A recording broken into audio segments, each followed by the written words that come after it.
This story starts with a message. Just 7 words. Sent at 2:13 a.m. I don't think he loves me. Normally. 48 hours later. The woman who sent that message was found sitting alone in her own living room, crying so softly, she didn't even hear the police enter. No bruises. No signs of a struggle. Nothing missing. Except one thing. Her sense of safety. This is the story of obsessive love. How it grows. How it traps. And how it slowly becomes dangerous. And before this video ends, you'll spot 5 red flags most people ignore. Until it's too late.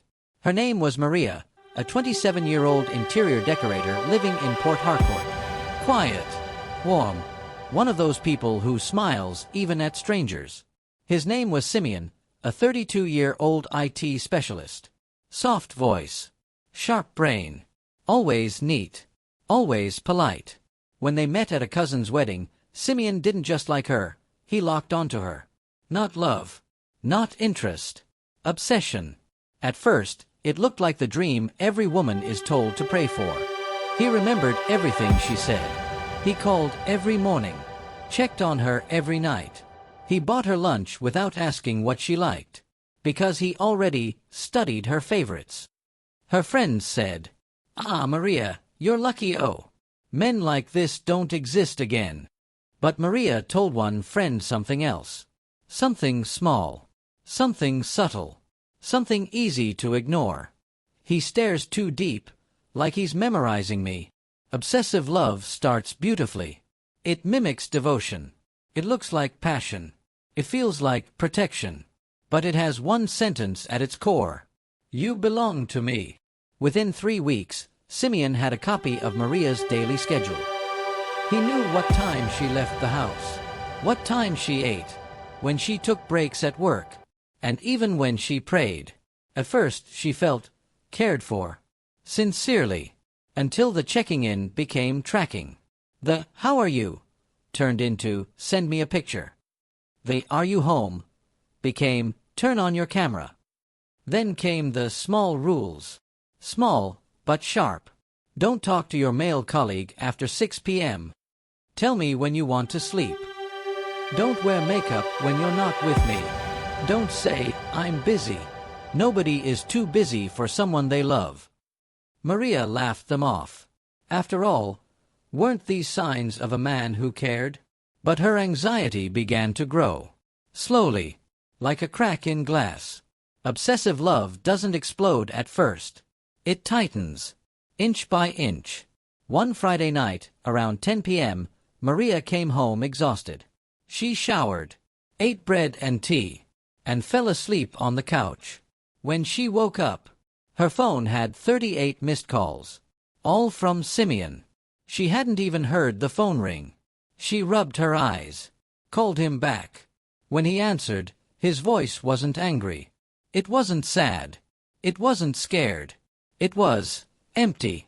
"Why didn't you answer?" She explained. She apologized. She tried to calm him. But he wasn't listening. For the next hour, he interrogated her with the calmness of someone calculating. Who was she with? Why didn't she hear her phone? Was she avoiding him? Was she tired or tired of him? At 11:57 p.m., he hung up. 3 minutes later, she got a message. A picture. Of her own house. Taken from outside. Taken minutes ago. That was the first time Maria felt pure fear. She called her best friend, Kemi. Kemi said, "Maria, this is not love. Come to my place tomorrow. We need to talk." Maria agreed. But the next day, Simeon showed up at her doorstep before sunrise. He said he was sorry. He said he panicked. He said he only came to check on her because he couldn't sleep knowing she was upset. Maria believed him. Or maybe, she didn't want to see the monster forming. 2 weeks after that night, something changed in Maria. She wasn't smiling as much. She stayed indoors more. She answered questions with shorter sentences. Her neighbors later told the police. She looked like someone whose spirit was shrinking. Then came the message at 2:13 a.m. I don't think he loves me. Normally. After that, her phone went silent. For 2 days, nobody saw her. Not at home. Not at work. Not online. Not even the security guard at her estate remembered her leaving. Her best friend panicked and called the police. When they broke into her home, she was there, sitting on the floor, back against the wall, crying silently, her hands shaking. In front of her, a small piece of paper. A note.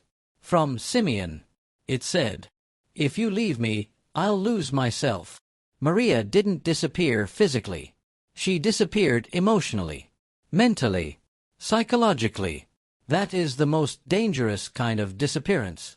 The kind that happens inside a person long before anyone notices. Obsessive love isn't about love. It's about control.